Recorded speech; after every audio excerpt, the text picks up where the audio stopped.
creativity is like, it's kind of like surfing where, like you can plan to go out and catch waves, but if the waves aren't flowing, you're not going to catch anything. But if you don't go out, you're not going to catch anything.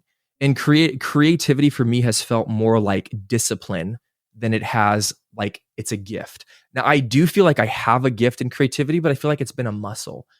Hey, I'm Lara, an artist, educator, and entrepreneur who's danced through life in Australia, London, and California. Now I'm an Aussie in Atlanta, Georgia, USA. Juggling roles as an artist, ex-dancer, current actor, author, professional educator, and qualified life coach, I'm also a wife and mother of two.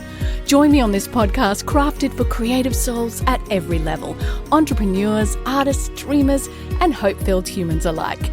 I'm here to guide you towards a life of love, purpose, adventure, and boundless creativity.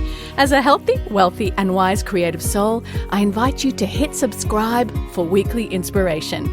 Anticipate solo episodes, exclusive interviews with creative luminaries, and insightful discussions with my hottie hubby, Andrew, a specialist performance physical therapist, as we delve into the dynamics of relationships and more.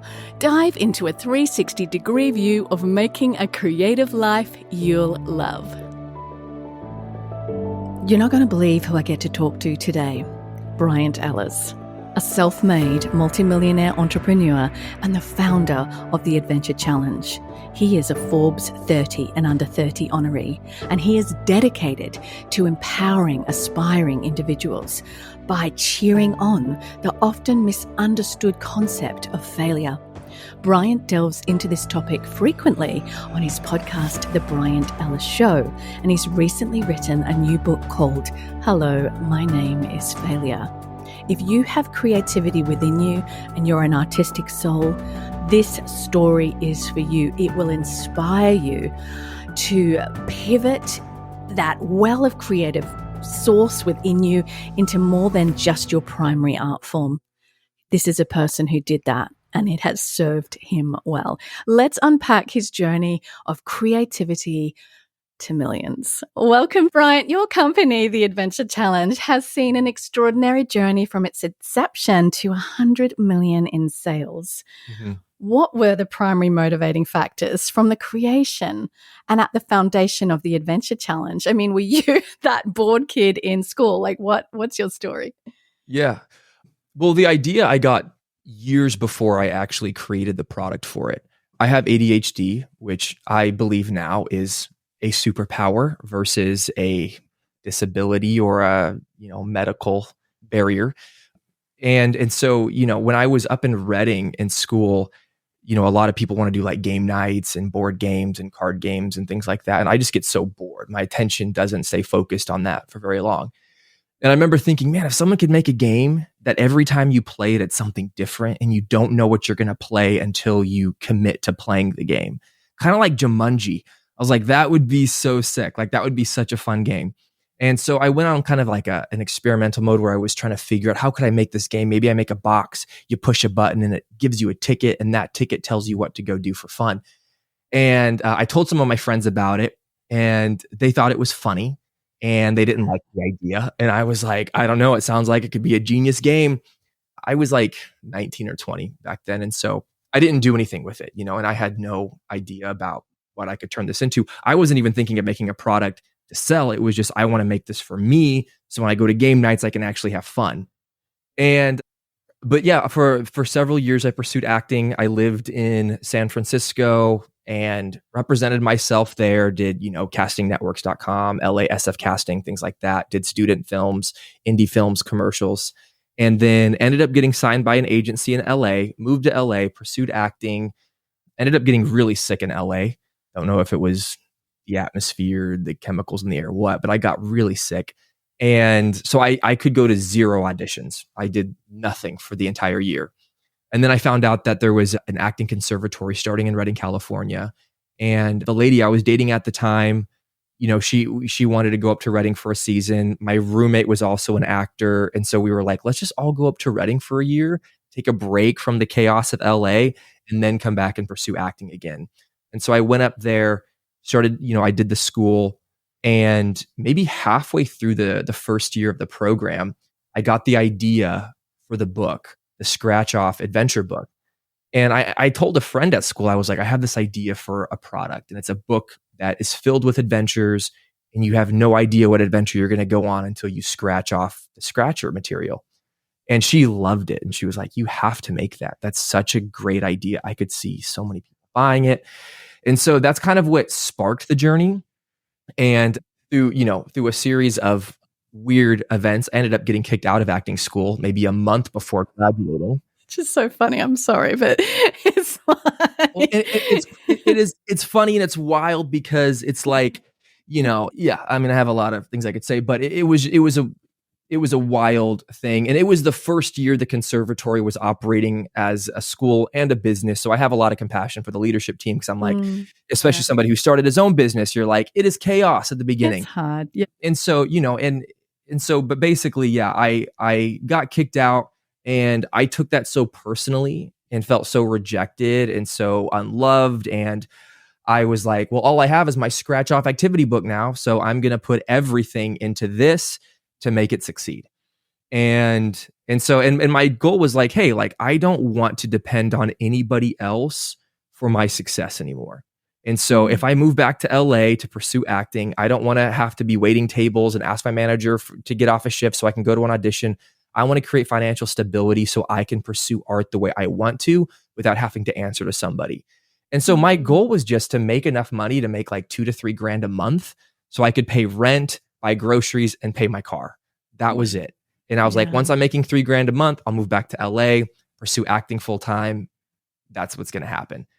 And so, yeah, in the process, it made a lot more money than that, and became a CEO and a company owner. And I can answer any other questions you have, but that's kind of the long version of that's how I got started into it. I've got so much to unpack with you because I find it so fascinating, your story. In summary, then, how did it evolve? You don't have to give every detail right at this moment, but how did it evolve into the phenomenon that it is today? I mean, it's more than one book.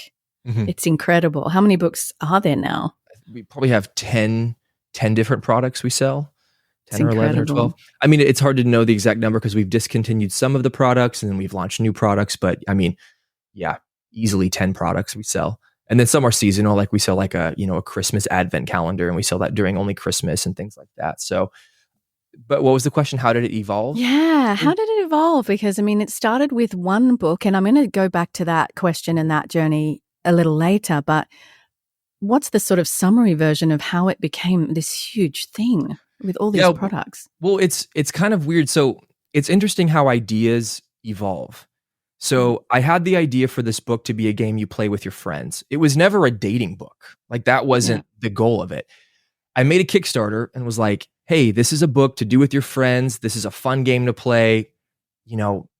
Buy my Kickstarter. Go to my Kickstarter and buy it. And one day I was like, I should make one. I should also say I'm making one for dating couples, because that would be cool too, right? To like have, if you're going on dates, and I've seen it, and it's awesome. and so, thank you. Yeah. And so I posted that at the end of the Kickstarter. I was like, we're also making one for couples. Just a quick little line about it. I didn't show a picture of it. I didn't have samples of it. Nobody wanted to buy the friends, and everybody bought the couples. And I was like, okay, so the market is telling me they want a dating book more than they want a friend's book. And it makes sense. There's a bigger pain point within dating, love, and romance than there is necessarily something fun to do with your friends. There is a market for that, but the pain point for dating is bigger. And so it was interesting because that's what it just evolved into. It was like, okay, we're shelving the friends and we're just making this couples book. And it was funny because I was a bachelor. My business partner also went to acting school with me, and we had developed a friendship through the school. And so when I showed him the product, he was like, oh my God, I really want to be a part of that. And so he ended up buying 30% of the idea from me and coming on as an investor and a business partner. And so we just kind of went all hands on deck and started making these dating books. And it was funny because I got so many weird comments from people who were like, you're single. Who's going to buy a dating book from you? And From I'm like, me. I don't know, but I've been on dates. I have good ideas. Like, These are things I'd like to do. yeah, things like, and it was funny because a lot of the dates in the book I had done with different people on different dates because I Nice. Well, love, we've got there you go. We can see all your, it's like yeah. looking in your sock drawer. Oh, dude, I mean, it's crazy. And I like dates like that. Like novelty is such a fun way to get to know somebody, instead of Yeah. going out for just a coffee date and sitting directly across from them and having awkward conversation. It's like, go do something weird and fun. Yeah. And I totally. love doing that in my dating life. And so, yeah, a lot of the ideas in the first book were just dates I had already taken different people out to go do. And so, yeah, it kind of blew up from there. I mean, the dating book, yeah, we sold, a couple 100,000 copies of that before we even made the friends or the family or the solo edition or things like that. So it really just blew it from there. So I would say that the dating book was our sugar daddy. It gave us all the That's such a capital great to elaborate on other ideas. And then the I'd say the second biggest seller was the in bed book. And that one, took off as well. And then the other one that must have been very fun to create that. Book. It was wild because in Reading's a pretty conservative city. It is, yeah. And a lot of people working for us, especially back then, were very conservative and they did not like the idea of a sex book being created. Yeah. And the biggest reason is, like a lot in the Christian community, celibacy before marriage, that's a big thing, not having sex before married. And so it's kind of wild, the reasoning for not making a sex book, because they were like, well, you're encouraging people to have sex. People are going to have sex outside of marriage. And I'm like, I don't care. That's not what the book is. Yeah, the book is to be done in a committed, healthy relationship. This isn't just like go find a partner and bang him in weird ways. Yeah, it doesn't say that in the book. Yeah, and so it was, so that there was a lot of controversy around that. But I mean, to make the book, we put so much R&D. We hired sex psychologists, relationship counselors. We did focus studies on the adventures. We sent out 50 different couples to try these. They brought back feedback. We tweaked. We showed them to sex psychologists and marriage counselors. And so every adventure in that book has been tested, studied, developed, researched, and then printed. Yeah. And so, yeah, it was a fun process to do. Yeah, it was really fun to make that book. And as a woman who's been married for 17 years, that is an awesome resource to have. Thank you. Yeah. It's kind of a weird conversation, but it's an awesome book to have because, I mean, I just the other day was listening to a podcast about so many people that have been married a really long time who just need something like that. Yeah. So I think that you've created something really powerful for different stages, different seasons. It's like probably more for people in my season than people would care to admit. Like it's fantastic. It's really fantastic. But that incidentally, when you were creating that one, were you in a relationship? Were you single? I think I was in a relationship. Yes. That's so funny. I was in a relationship. Is there pressure on you now? Is it like there is pressure on you to do amazing things? And I'm not talking about that book, the first book. The first book, do you feel like you have to like kind of do these amazing adventures or you're not living up to your own brand? I think weirdly enough, more from like the friends of people I've dated. So like I'm in a committed relationship now, a really serious relationship. And for our dates, like I create a date for us to go do. Like our first date was I took her to this cliff that overlooked the ocean. I brought 2 little canvases and I was like, what we're going to do is do self-portraits of each other in 10 minutes. And I had like a little picnic and everything there. And that was our first you've date. raised the bar. And it was like, super fun. Wow. Yeah, thank you. Yeah. Goodness me. Yeah. But I won't do any of the adventures in the book usually because it feels like work. It feels like if I'm doing something that's, so I'm like, I like to create new ones and take my lady out to go do those. And so, but yeah, there, in the past, I felt pressure where, they're like, oh, you're like the going on dates guru, you should be taking, her on and I'm like, maybe, I don't know. Like, I feel like that's just like a small part of the relationship. And I think it's important to me, but I feel like I've picked really good partners, in the past who aren't really weird and, whatever. Yeah, that's so true. Well, you are enormously creative. And what I find interesting is that you started as an actor and you pivoted. And what does this, what has this experience taught you about the creative source within you and like what you're capable of with the same creativity that started you out in acting? Well, I think whether it's acting, music, creating a product or anything, creativity is like, it's kind of like surfing where, like you can plan to go out and catch waves, but if the waves aren't flowing, you're not going to catch anything. But if you don't go out, you're not going to catch anything. And creativity for me has felt more like discipline than it has like it's a gift. Now, I do feel like I have a gift in creativity, but I feel like it's been a muscle to where it's like you actually set aside time. I love the book, The War of Art by Stephen Pressfield. It's a genius book. Anyone I'm coaching or mentoring, I make them read that book before we actually start doing any like coaching or mentoring shops. Because he describes creativity or as a discipline, as it's something that you actually set time aside to go be creative. And sometimes creative flows and sometimes it doesn't. But if you actually don't make the time to go sit there and see if anything's flowing, then you're actually not going to get anywhere. And so, for me with creating my company, a lot of it is figuring out like, maybe I'm making an ad. Like, how do I make an ad that sells this book? And, how can I be original, disruptive, make something that nobody else has made before? How can I cut through all the noise of all the content that's being created? And it's really contributed a lot. And then along with that, I'm really grateful for my acting background because I do a lot of directing and you have to be able to coach actors into, giving you what you want in a performance. And that's been really beneficial for that. And I love working with actors because I've been in front of the camera before. I know what they're feeling. I know the nerves and the pressure and the awkwardness and what have you. And so that's been a really fun pivot to kind of, manifest that type of creativity into something else. But I still have a love for the arts and storytelling and acting and things like that. And that's, nothing's wasted with you. It's like everything that you've been through and done has definitely found a place in a great way because it's a place that actually makes money rather than sort of this, like you were saying, just trying to make enough to pay for your car and all of that. So this takes me to my next question is, you've got this great idea. Somebody says, wow, that's great. You're in college. What were the early steps of product development, design, prototypes, getting funding? I'm addicted to all of those kind of documentaries on streaming that talk about San Francisco, Stanford grads who had some crazy idea. And they do talk about being disruptive and finding something that nobody's doing that goes against. And I love that because I think creativity is about meeting a need. But what do you do from an idea to actually pitching it to an audience? How do you do that? How do you even know how to do that? Yeah.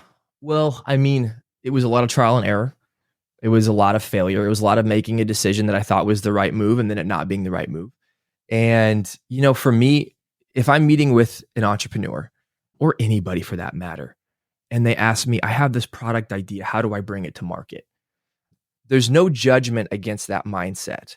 But what it shows me is you're not thinking like an entrepreneur. Like an entrepreneur, there's Google. You just Google what you can do, and then you take steps, and then you fail, and you recalculate, and then you take more steps. And so entrepreneurism is just learning to overcome obstacles. That's all it is. It's problem solving. And you get really good at problem solving. You become really good at becoming an entrepreneur. And so I didn't know anybody who had created a product before and brought it to market. So I didn't even know where to start. And so, I texted a few friends who had done some stuff similar in the past or had made something.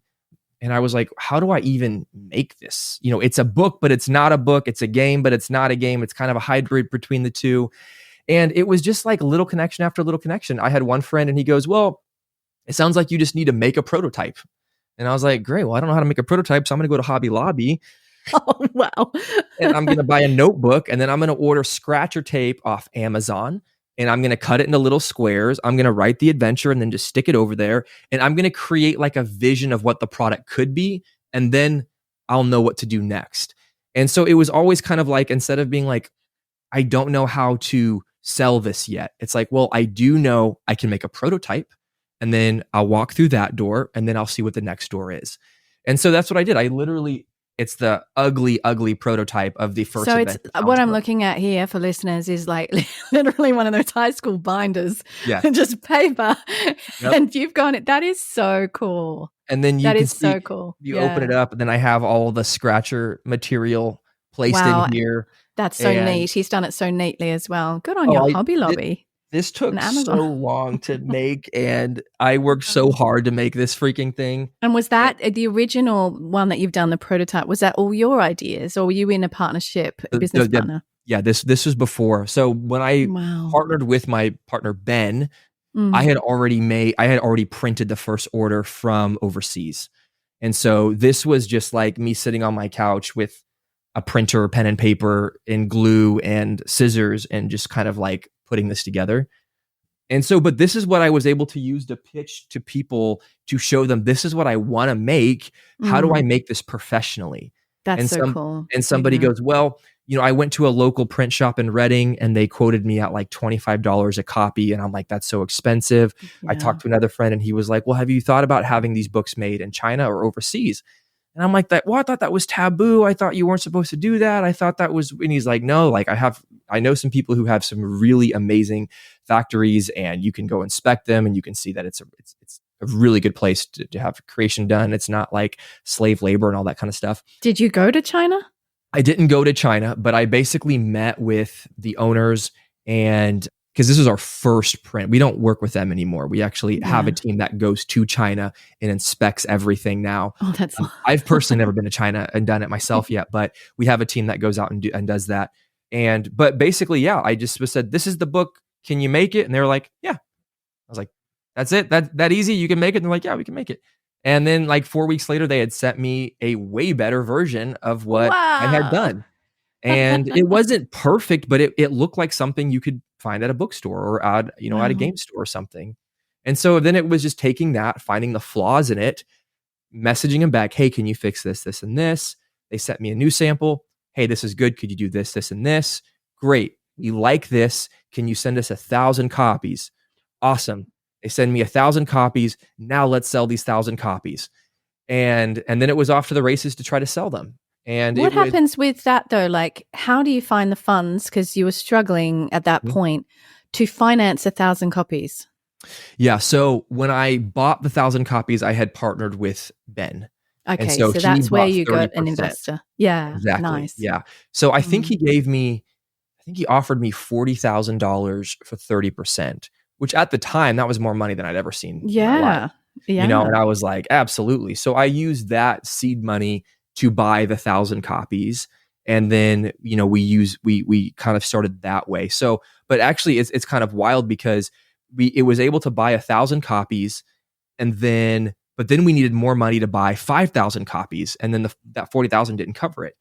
And so I had to borrow 18 grand from a friend to get those copies. And then we paid them back. And then we were like, now we need 30 grand. Can we borrow 30 grand? And we were having a problem finding capital to just buy inventory. And it was like, and this is the problem solving thing where it's like, we don't have the capital. Nobody's loaning me money because we're a new company. How do we do this? And this is before. So now you'll see a lot of companies doing this. This was not really a thing back then, except for Kickstarter. We were like, let's sell inventory we don't have, tell them there's an 8-week delivery process. And once we make all this money, then buy the inventory and then send it to them next day. Yeah. And so that's what we did. We literally ran ads, and in big bright red letters, it says 4 to 8 weeks for delivery. Cool. And people still bought it because, we said we're sold out, so it'll take 4 to 8 weeks. We made it sound like it was like inventory was leaving the shelf. And it worked so well. It made it seem scarce and people really wanted to buy it. And that's where's the first place of sale? How do you take your 1,000 copies and go, where am I selling this? I mean, are you talking about Amazon? What are we talking about? Yeah, so it was all direct to consumer. If you're selling a product, especially a product like this, the best way to do it is online through Facebook, Instagram, now TikTok ads, Google ads. And so it's literally just making a video that's convincing the person that their life is going to be better if they have your product. And that was an experimental process in itself. It was like, how do we make something that shows people this is what they need? And so I probably made 5 or 6 different ads. They didn't work. And I finally was like, okay, I'm going to make an ad where I'm just showing a couple doing one of the dates. Were those sexy ones with like in the kitchen? Or is this like book one? This is book one. This was this. I filmed this ad with my iPhone and I edited it on iMovie. And I filmed it with $50. I paid the models $25 each. And then I bought some like apple pie material and crust. So maybe like $70. And yeah, I made the promo and then I got a bottle of whiskey, locked myself in a room and just drank whiskey and edited on my phone for hours. And that was it. I mean, I don't know what it was, but I could edit when I'm on whiskey so much better. And so I mean, back in the day, and that ad made us our first $1 million. That is so inspiring. Now, would you say, because you said you had ADHD, right? Mm-hmm. Did that work for or against you? Does that cause you to go into a vortex of creativity and fixed focus, or is it just with things that are boring? Because that's a lot of focus. That's a lot of attention and dedication and passion. It's hard because like ADHD works really good for ideating, creating, and innovating. When it comes to like mundane tasks, it's really hard. And I didn't have staff back then. I didn't have employees or anything. So it wasn't like I could just delegate. And so I got into a really bad cycle of Adderall. Went to a psychiatrist and they're like, you have ADHD. This is a magic pill. It'll help your life. And I'm like, fantastic. It's actually weird because they've done studies on Adderall and what parts of the brain it activates. And when you're on Adderall, the creative part of your brain almost goes dormant. Yeah, and so you don't need that. Especially as a creative. And people think when they're on Adderall, they're being more creative. Your brain is just recycling information it already has. Wow. So it's taking things that you already know and it's helping you, it's help bring it to the front of your brain so you can express it. But to go in and to create from nothing, innovation, it's almost impossible. Yeah. Yeah. And so it was kind of weird because I was able to get a lot of busy work done, but it was hard for me to innovate and be creative. And so, I mean, for me, I know a lot of other methods you can do to actually get focused and to raise your dopamine levels and do things to help you be more focused on those stages. Because like, right, every entrepreneur is like, delegate, delegate, delegate. It's like, yeah, if you don't have capital or money or people. Yeah. How do you even take, yeah. And so if I could go back in time, I'd do it a lot differently, but that's what I had then. And the reason I said I'd go back in time is because it almost killed me. It put me into such a depression and such I felt like such a zombie. I remember I got my first profit check from the company and I think it was like 78 grand. And that was the first amount of money I took out. And I had 40 grand investment was huge. That wasn't my money to spend. It was the company's. To get a $78,000 check for myself, I mean, you'd think from somebody who's not well off, living paycheck to paycheck, over his head in debt, that would be such a fun experience. I remember I got the check and I was like, okay, cool, next. I had just no emotion. Like the Adderall just like zapped all of my emotions. So there was no excitement, joy, pleasure in the breakthroughs I got. Wow. And I was a lot more of just a zombie. Like even like the employees that we started hiring and the people we were interacting with, I was just like, I don't know, I felt like my empathy left, my compassion, and I was just go, go, go, go, go, go. It got a lot of work done, but it was miserable. And so, yeah. It's funny because so many CEOs, I don't know enough about your story. I might be getting myself in trouble if I am. But so many CEOs end up getting kicked out if they're from the company they started. They've got all this passion. They've got all of this drive, this creativity, and they make it happen. But there is some point that's so common, isn't it? And I'm sure you're familiar with numerous stories from Uber to, numerous things where they are just burning bridges with everybody.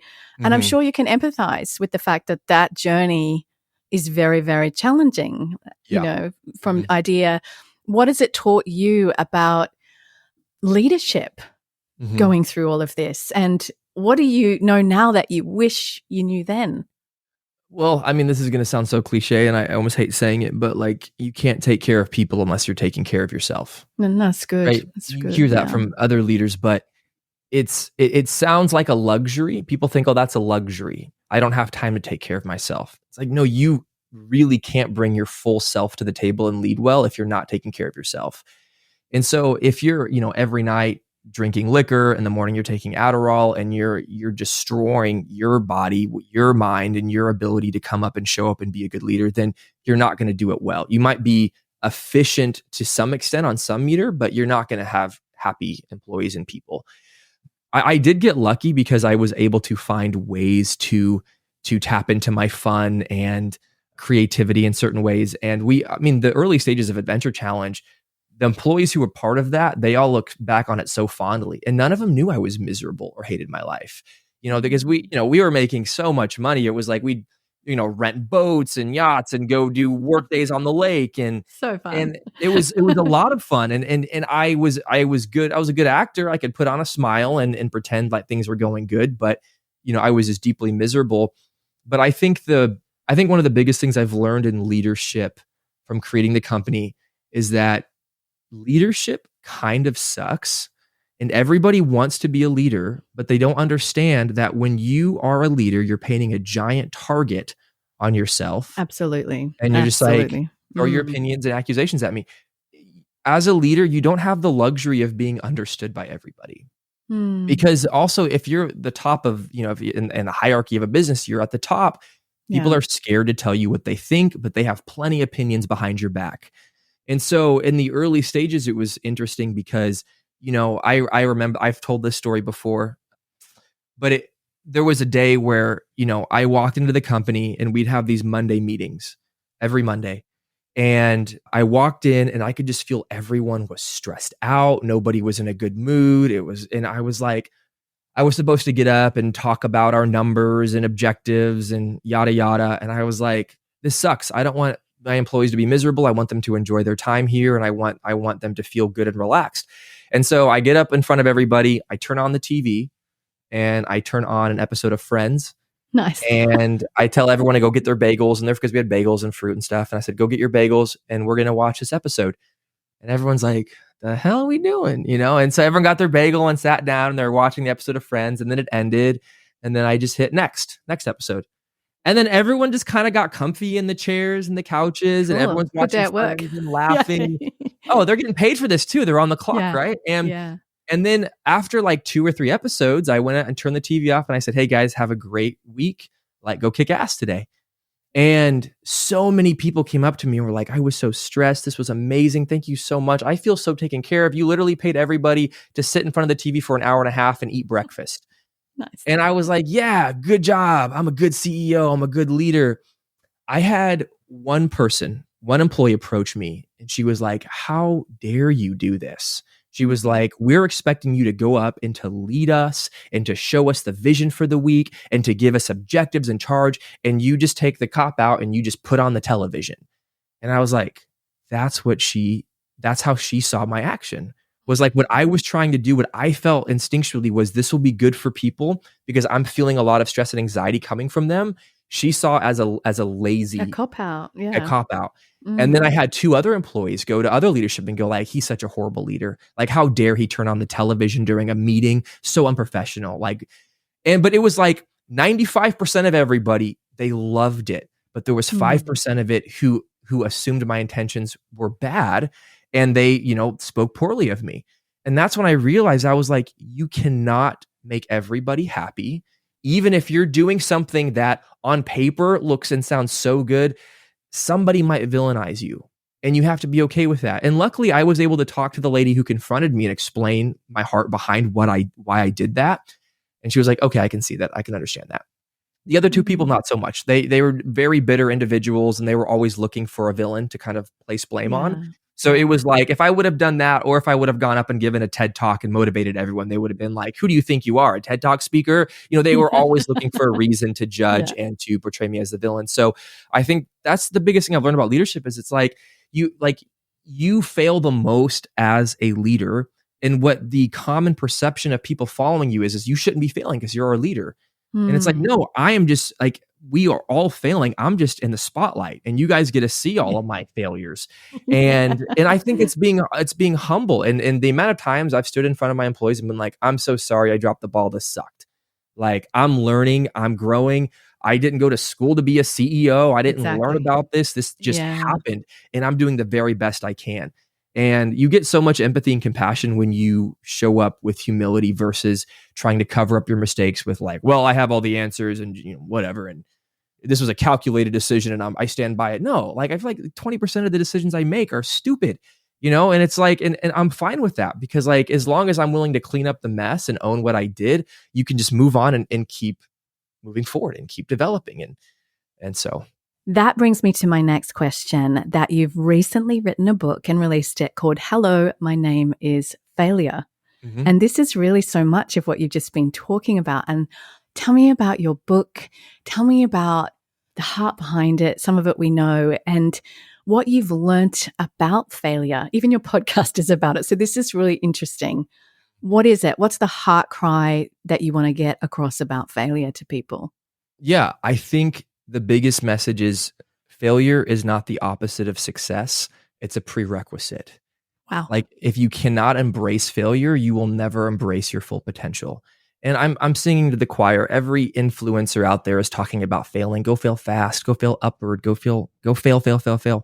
And for me, it was like failure is interesting because failure like sparks a lot of shame in a lot of us, and we can get motivated to go and take a risk and fail. But when you fail, if you don't know how to categorize the failure, then it'll always manifest as shame. Right. And so, and so for me, it's like, I want to teach people not to just go fail, but how to process through a failure in a way that actually creates an educational experience versus, excuse me if I use this word, a traumatic experience. Yeah. And the word trauma is overused, I know, but a lot of failures, if you go on stage as a like stand-up big T, comedian, little T. Yeah. You insert whichever one you need. Well, it's interesting, right? Because like if you want to be a stand-up comedian, you go on stage and you just bomb, and people are just like quiet, and people are like laughing at you, not laughing with your jokes. That can register as a pretty traumatic experience for somebody. If they have a lot of social anxiety, if they have stage fright, to experience that much rejection from that many people, that can be very traumatizing. That can take you to where you're not going to do that again. And fail. And it's what trauma is doing is saying, don't do that again. Like if you do that again, you're going to get hurt. So we don't want you to get hurt. We're going to protect you. And so when we fail, there's so many opportunities where that emotion comes up where it's like, hey, don't do that. Remember last time you did this, it was embarrassing. People laughed at you. People don't take you seriously. Don't fail. If we can rewire the way we see failure as, oh, I'm going to go try this knowing I'm going to fail. But what the failure is it's telling me, it's showing me what the way is by showing me what's not the way. Right. So in the book, I talk a lot about, so the book is written from failure as a person, addressing the audience. So the book, it's called Hello, My Name is Failure because it's as if failure is speaking to you as the reader. And so all the chapters are like failure in comparison, failure in dating, failure in relationships, failure in whatever. It has a bunch of letters and it's like, hello, my name is Failure. And he's reintroducing himself as a coach and a mentor versus something to be avoided. So creative. And there's probably no scratch off character. No scratch challenge. Yes. No. Thank God, my first product that doesn't have a scratch. You're like, I'm done with that, y'all. Absolutely. Yeah. Yeah. But in the book, one of the analogies I use is there's a difference between failing and losing. Losing is when you show up to a risk unprepared and you swing and you miss. That's losing because you don't learn from that. If you're going to go take a risk and you just blindly jump into it without preparation, you don't know where you missed the mark. You just know you didn't get what you wanted. Failing is a good thing is when you show up prepared to a risk, swing and miss. And you can learn from that because you can say, well, this is how I prepared. This is what didn't happen. What can I do next time? You recalculate, take the risk again. Did you fail again? Maybe a little bit less this time. I can figure this out. And so what I see a lot of people doing is taking a bunch of uncalculated, unprepared risks, and they don't get the result they want, and they blame it on failure. And it's like, no, you lost because you weren't prepared. And so it's like, and you just don't learn from that. And that creates all these experiences that are traumatizing, where it's like, you don't actually, it's not educational. And if people can see failure as educational versus as something to run away from, I think they're going to achieve success a lot faster. And so my hopes through this book is that they start to see failure as a force that wants to partner with them to speed up their success versus something that's saying you're not good enough for success. Mm. And I wanted to write a book that if I could give this to 18-year-old me, it would change my life. And that's why it took me like 4 years to write it, because it wasn't good enough. Like every year it was just like, no, I need to articulate it differently. It needs to. And so finishing it this last year, it felt so good, because getting to read it and look through it, I'm like, yeah, I would give this to 18-year-old self if I was the 18-year-old ambitious self, and say like, this is something you should go read, especially if you're somebody who's ambitious and you have dreams that feel risky to you, that feel scary.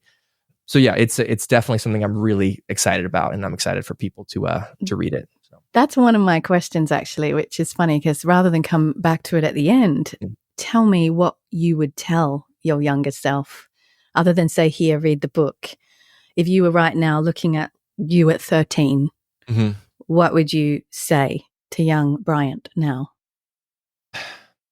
I'd probably give him a talk about how it's not as high stakes as you think, right? Like in our heads, everything feels so high stakes. If you're going to go ask out somebody at 16, you're so scared of rejection. You're so scared they're not going to like you. They're going to say no. It doesn't matter. Like it's not that big of a deal. Like they say no to you, you move on to the next person, right? And they're probably not going to remember that in a couple years, unless it's a really weird encounter.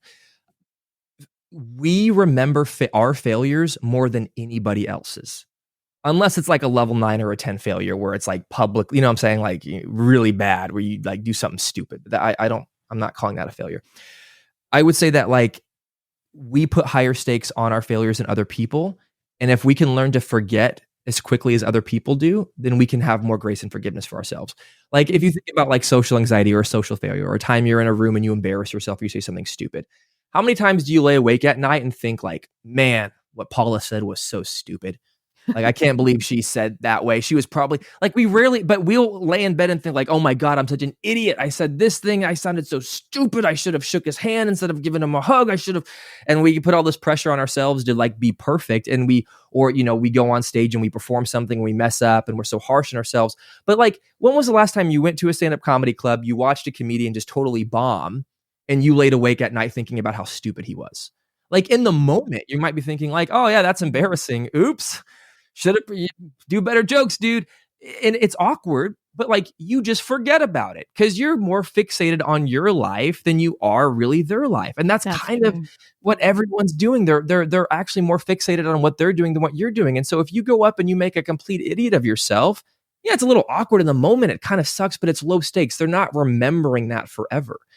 And so I think I would tell myself to let go of the pressure that I'm putting on myself for every risk that I'm taking. That like, it's not going to ruin my life. It's not going to change my life in a negative way. Like if I have some social embarrassment or some rejection, or somebody says no, or somebody says that I did a bad job, like use that as education to just keep making steps and to not be afraid to take steps. I think I would have some kind of talk like that in a way that my 13-year-old self could understand that. And he'd just be looking at you like, what is this guy talking about? Yeah, with these blank eyes. You're like, trust me, you're going to need to record this because you need to know this. Yes, so good. Exactly. Well, I love that Adventure Challenge emerged from a desire to break mundane routines.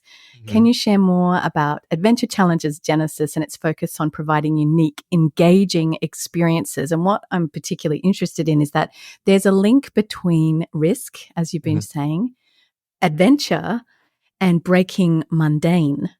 And do you think that we actually need that as human beings, or do you think it's more that you, ADHD self, was bored easily, or do you think we actually need more adventure in our lives? What's the benefit of adventure? Yeah. So for me, adventure is kind of, it's a weird word. I like to think of the word novelty is what we need as humans. And so a lot of relationship counselors, marriage counselors, sex psychiatrists, they'll tell you, they'll show you when a relationship's starting to die, and it's when you stop having new experiences with your partner. And so, and you say new experiences, and I don't mean fly to Dubai and go, that's not do what something you mean. crazy.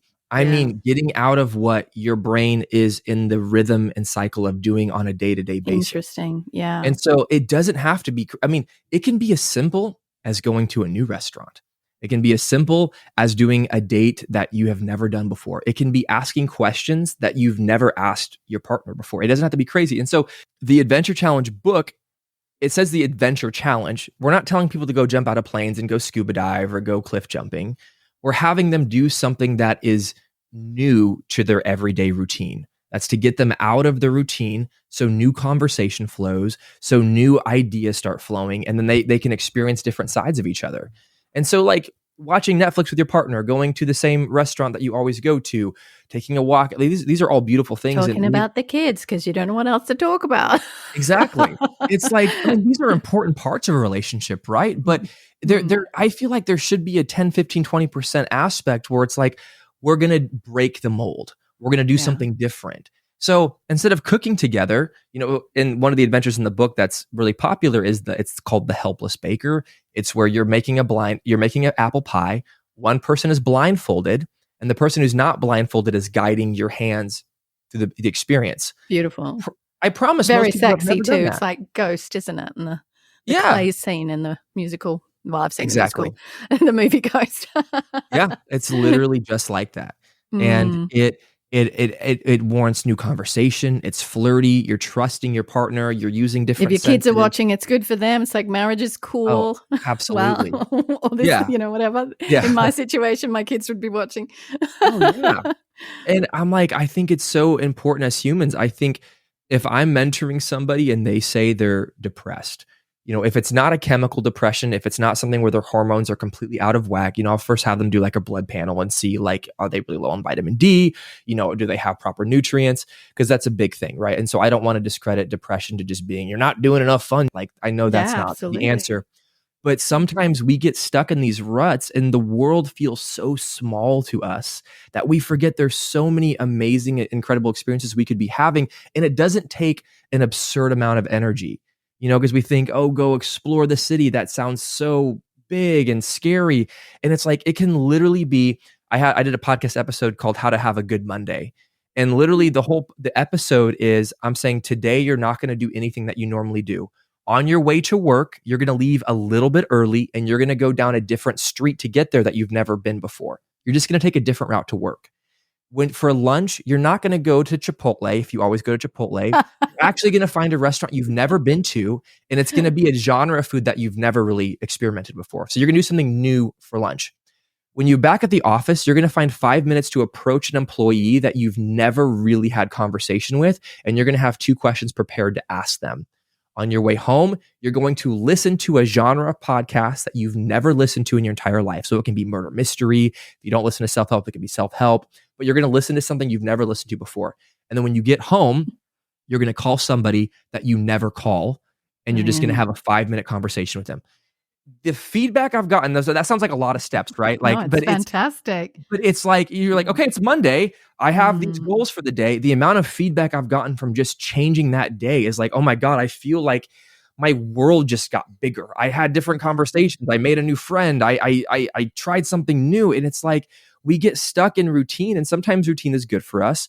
But if you're feeling depressed and stuck, and it's like, break the mold. Just be a little disruptive. So just do a little bit out of what you would normally do. Doesn't have to be crazy. All the things I told you to do aren't crazy. They're pretty easy.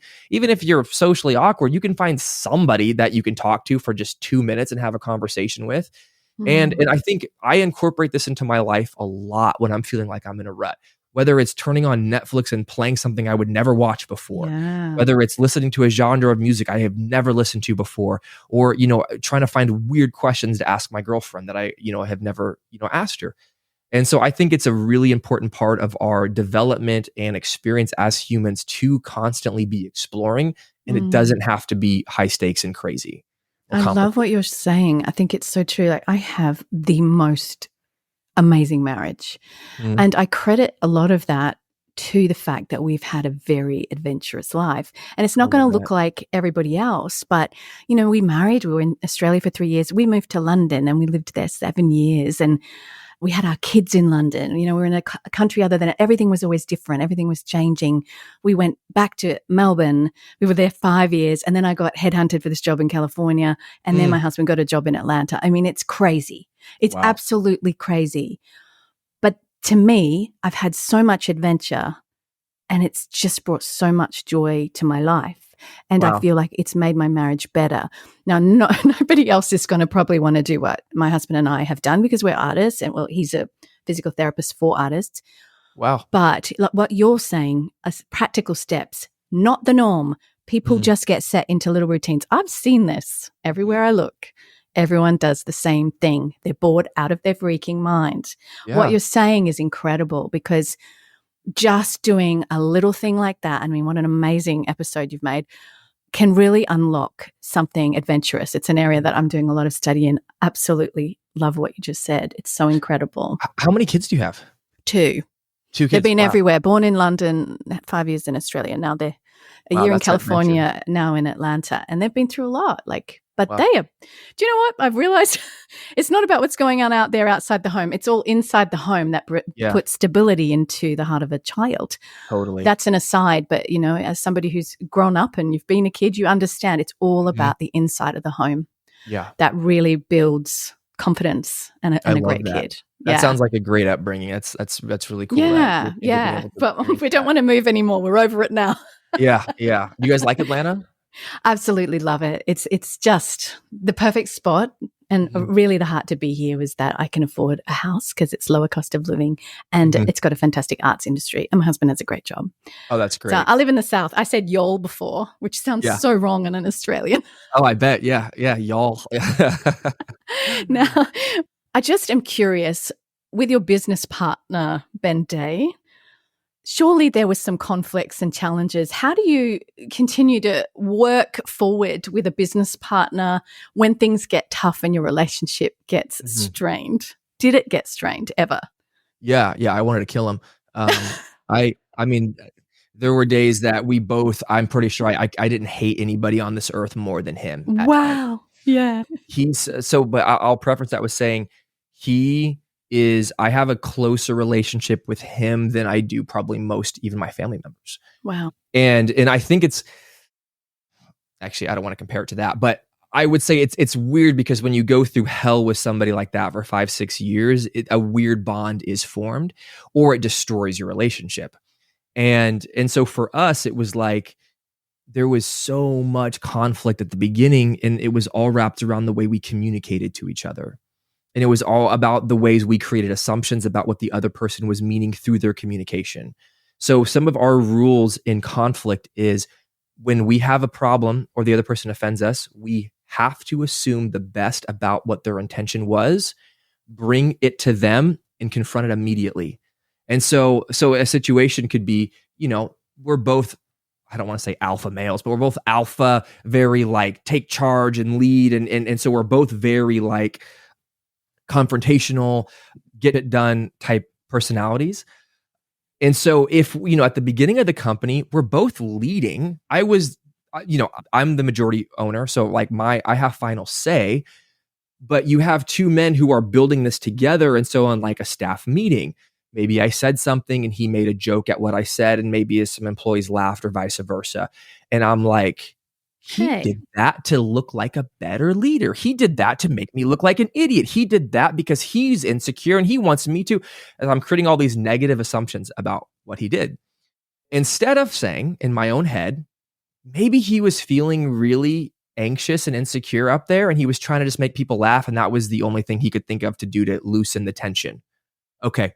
Hey, Ben, at the meeting today, you made this joke and I'm sure you were probably just trying to be funny and have a good time with me. But what it felt like was it felt like you were belittling me in front of employees.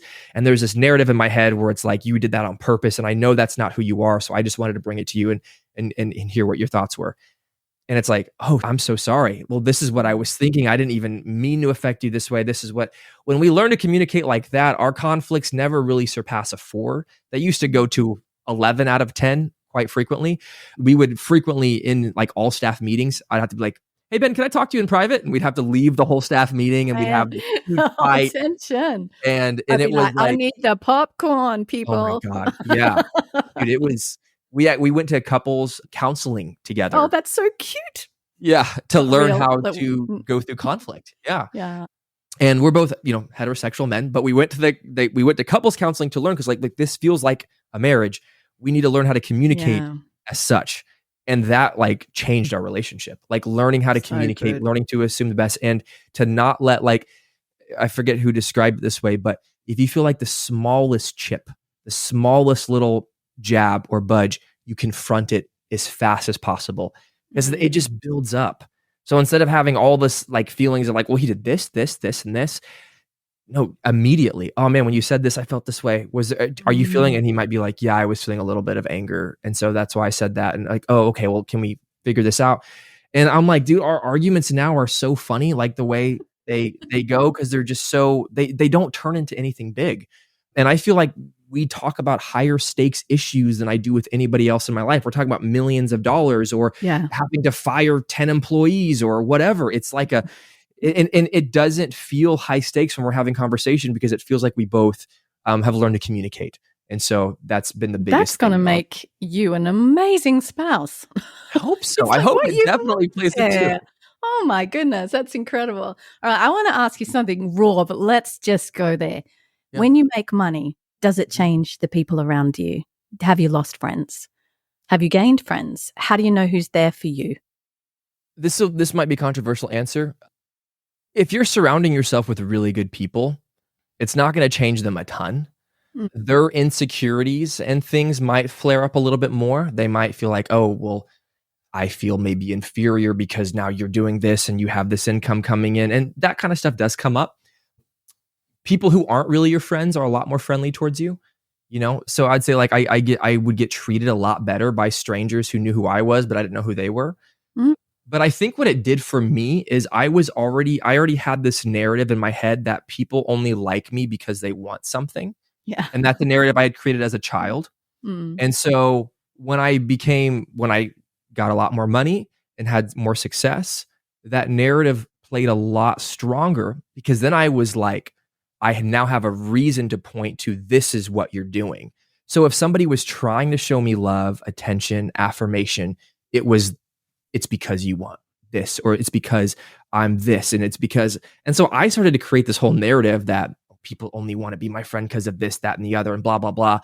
Maybe some of it was, but I can't control that. I can only control the way that I perceive and interact with people. And I think there were a lot of relationships that I actually pulled away from my own insecurity of thinking that people were only out to be my friend because they had an agenda or a motive.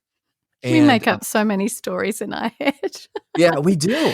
It's like, it's half the time I think we make up things in our head that aren't happening, but sometimes they are happening. So to be fair. Sometimes they are. And it's like, I think now I have decided, I'm like, I have good intuition. I feel like I can read people really well.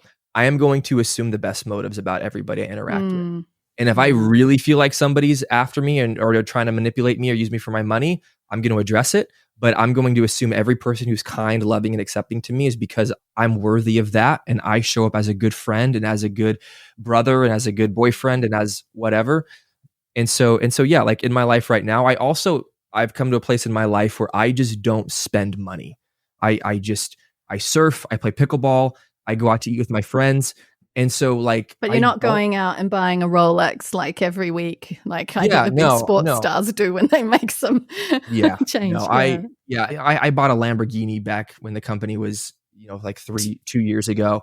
And it's so what a Lamborghini. Yeah, it's the most cliche thing you could do. It was the stupidest purchase. You have to have your moment, right? You do. I'm glad I had those moments because I can look back and be like, yeah, don't be stupid like that. But like now it's like, yeah, money is energy. And if you're using money to try to build your ego and inflate your persona, you're just going to be miserable. If you use money to pursue ideas and build ideas that you have, you're going to be a lot happier. And so the friends I have in my life, they're there with me through thick or thin. They'd be with me if I was broke or successful. And yeah, there's people who, in the dating world, I was on Bumble and Hinge, and you date people and go on dates and you're like, yeah, you're kind of a gold digger and you can kind of feel that. Yeah. But then the woman that I met and I'm dating, she is incredible. And she could, I'm not gonna say she could care less because I do think success, there is an element of like stability and comfort. Yeah. As a woman, we definitely think that way because we're going to have babies one day, It's a sexy element, but if I went bankrupt tomorrow, she'd be with me. To so build beautiful. back up, Yeah. And so, yeah. My final question, does money make you happy?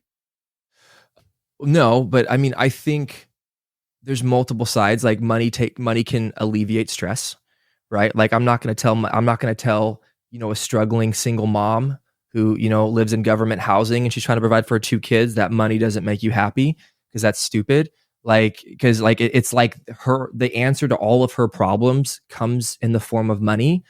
And so, but you kind of have to look at happiness objectively, where it's like, does it bring fulfillment? And no, money doesn't bring fulfillment. Money can take away a lot of stress. Like I don't stress about like where my food's coming from, my house, if I want something, but it doesn't bring fulfillment. Like fulfillment comes from making progress. And that's ultimately where a lot of the happiness comes, is making progress, is having goals, having ideas, having objectives, and pursuing those things. Yeah, and so if you think that if you had $10 million, like you'd be comfortable and it would get rid of all of your problems and you would feel good for a couple months. But then you'd feel miserable because you wouldn't have these things that you need to go pursue, develop yourself, grow, excel. Yeah. And so, yeah, I'm like, there's elements of my life where it's like, yeah, I don't have as much stress as these people because I can provide for myself. But then there's elements of stress where like I have all these employees who, if the company has a bad quarter, it affects them, or, it does whatever. And I'm constantly just different stresses.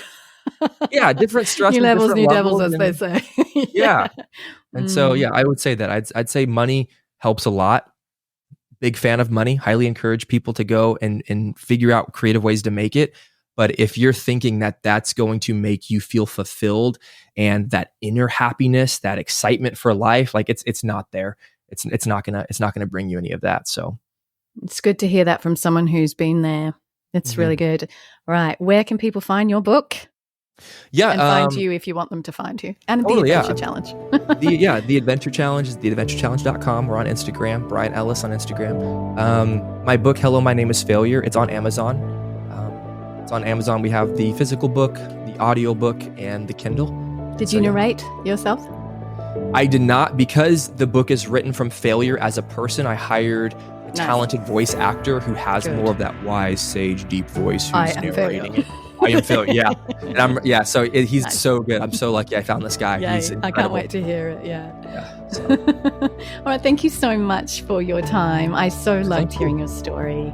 So many things that you look and seem like a completely transformed person with a lot of peace and joy radiating out of you. And it's just really lovely to be in your presence.